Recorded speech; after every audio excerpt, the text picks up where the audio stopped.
about this whole Jalen Duren, qualifying offer situation. Uh, then we're gonna kind of talk. We're gonna get into that Cade recruiting, and then we're kind of get into Pistons kind of being slept upon coming into this season, and did they get better or didn't they get better? So I mean, this is a huge debate right now. I'm gonna say huge, but the Lions kind of taking over, but it's a debate that's being had right now out there. But the whole Isaiah Stewart qualifying offer thing, uh, I mean, honestly, it could be a leverage play. Uh, yeah, it could be a leverage play. Um, and ultimately, according to some NBA insiders, the timeline or the deadline is really media day.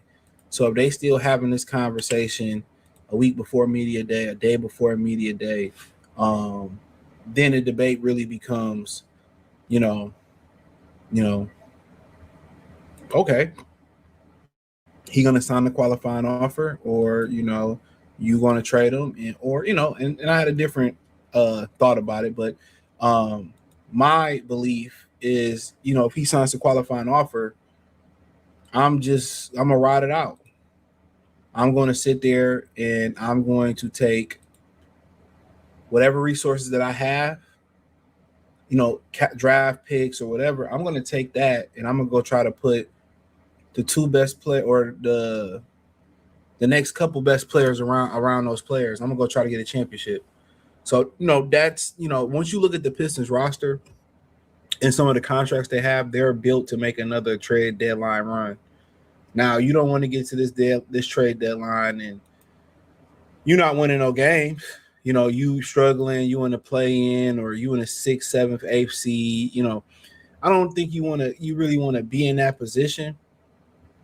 And I feel like if they are in that position, it's like, um, maybe you should do the scuba thing, and then you maybe not trade K, but from the standpoint of maybe you should sell some of these guys off at that point.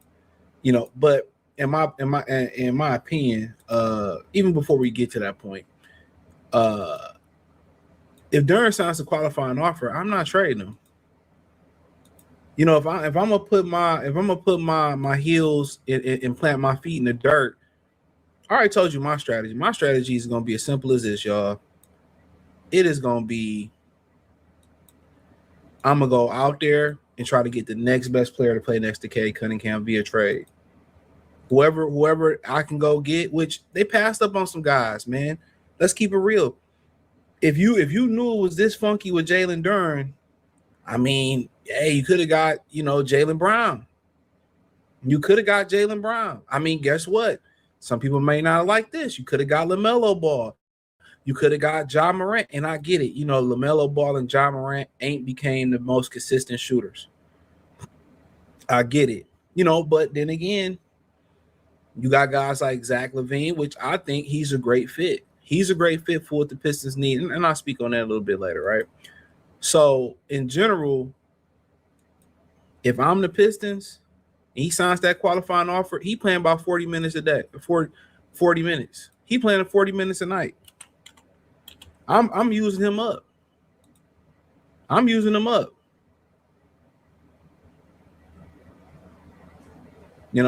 I'm using him up. I'm running him into the ground. We going to get a championship. We going to get a championship. If it's whoever the next best player that I can find to play next to K, or two guys, maybe bring a guy off the bench or something like that. To be honest with y'all, I'm going for it. I'm gonna take my resources. I'm gonna just try to get that championship this year, and I'm going for it. That's just but ultimately, as the Lions get the plan, I'm gonna tell you what's gonna happen. As the Lions get the plan, Michigan State get the kicking off. There's going to be fans that forget. I'm telling you that right now. There's going to be a lot of fans that forget. It's going to be a lot of fans that are like, oh man, and then it's going to breaking news. Duren signs a contract extension. It's going to be breaking news. Jalen Duren signs his qualifying offer, or it's going to be something right, or the Pistons trade. You're not even going. It's going to catch you off guard. It happens every time. you ain't even gonna be thinking. You're not even going to be thinking about basketball at that point. You ain't gonna think about it. I promise you. You're not even going to think about it. It's gonna happen when you least expect it. And what's so messed up about it is he was their number one priority this year. And I don't want to kind of sound like I'm beating a dead horse dead, but he was their number one priority this year. He really was. And they still haven't got the number one, number two priority, which was Asar Thompson. Their number one priority wasn't to go get K help, which I spoke on that. And I get it with, the prices were so inflated. The prices were so inflated when you started to talk about going to get help. Like, let's talk about that for a minute, right? The prices are so inflated for help. Like, think about it. Kyrie is 34 years old with and thumbs up the video and share the video. I appreciate that. He's 34 years old. His whole career has been injuries. His whole career. And they still haven't got the number one, number two priority, which was Asar Thompson. Their number one priority wasn't to go get K help, which I spoke on that. And I get it with, the prices were so inflated. The prices were so inflated when you started to talk about going to get help.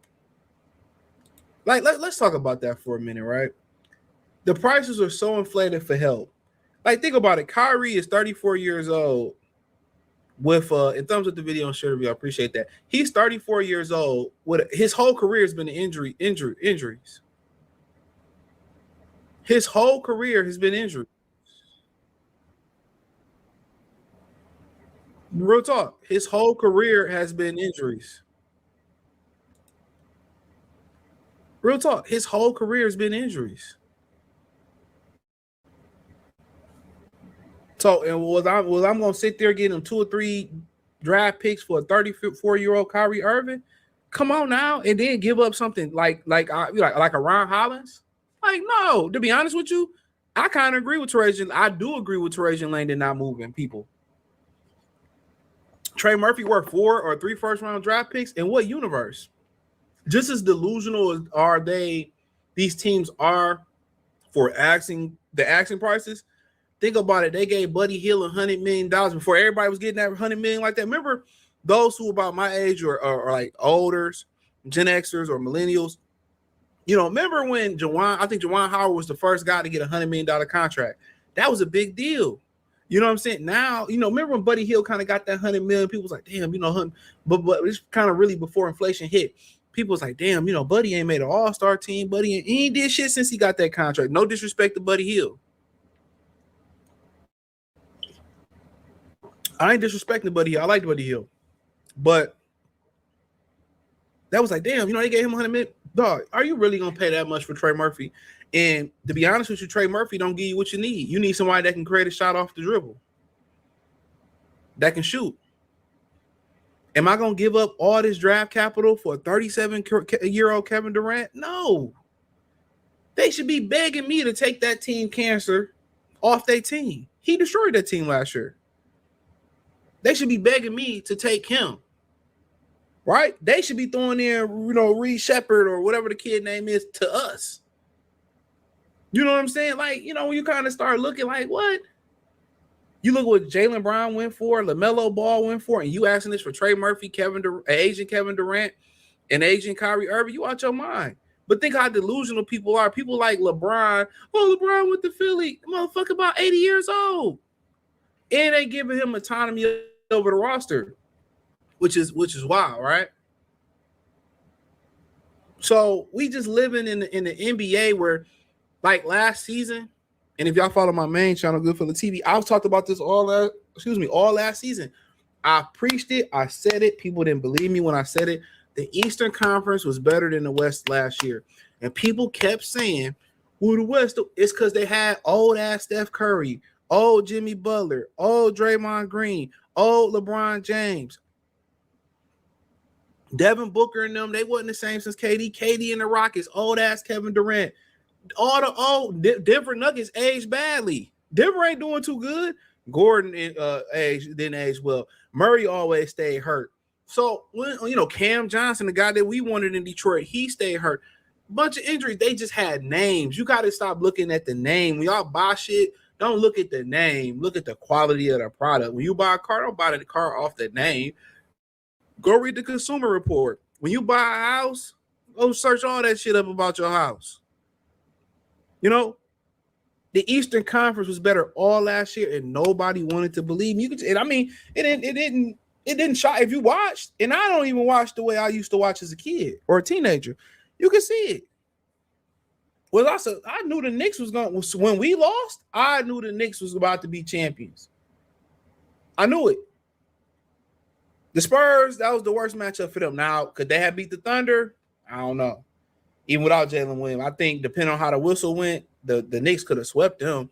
But the whistle, they be saving old buddy. But I like Shea though. They be saving them though. But the whole back to the qualifying offer thing with Duren, man. I mean, ultimately, the world believes his value is one thing, but he believes something else. And that's the unrealistic generation that we got. They believe that they don't have to work to get nothing.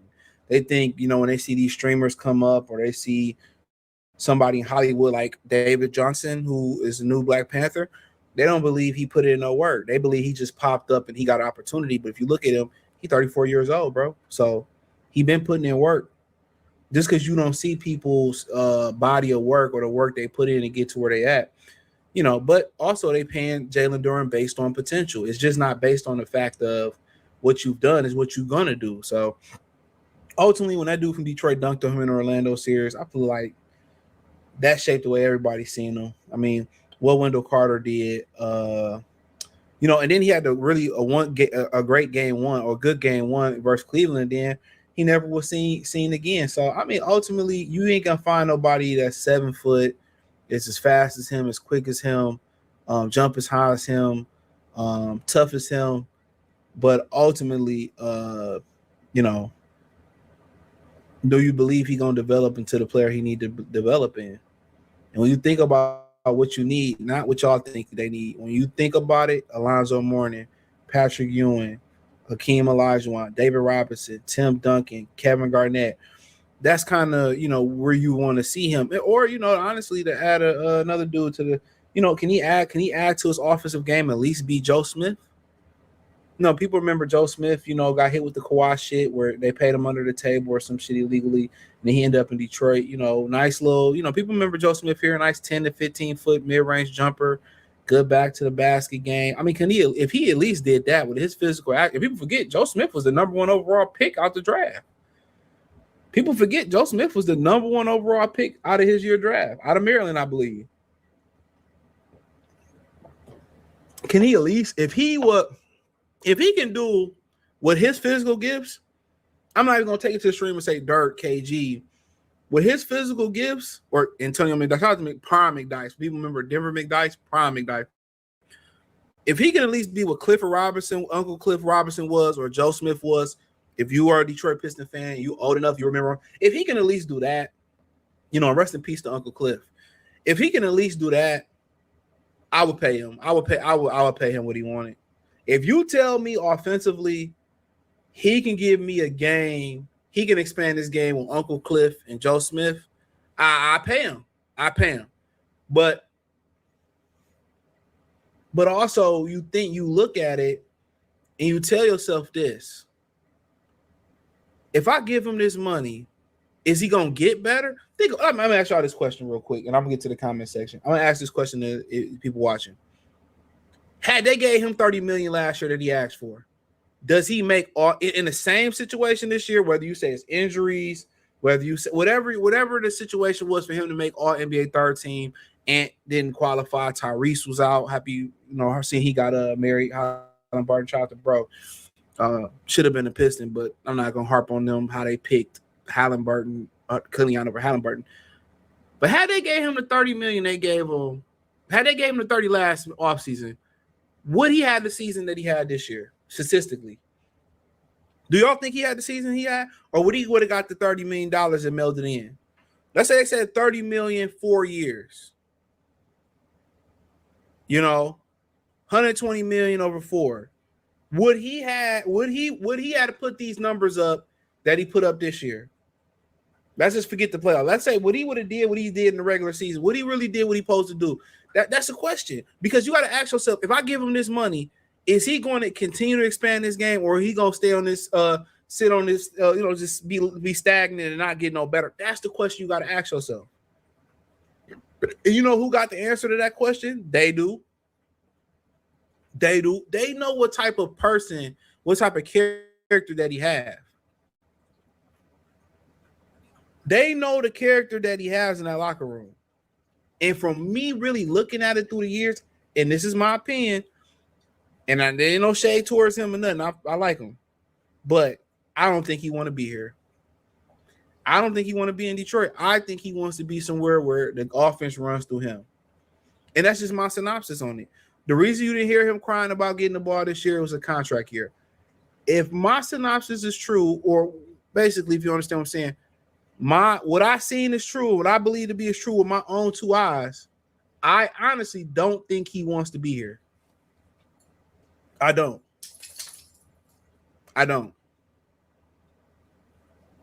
And to be honest, to be with him, I don't think they want him here, because they wouldn't have been talking about trading for Vujovic, Miles Turner through the years, or they would have just paid him the money. So in my opinion, bro, they know what type of guy he is in the locker room as far as how they feel about him. So I honestly really think that this could get nasty.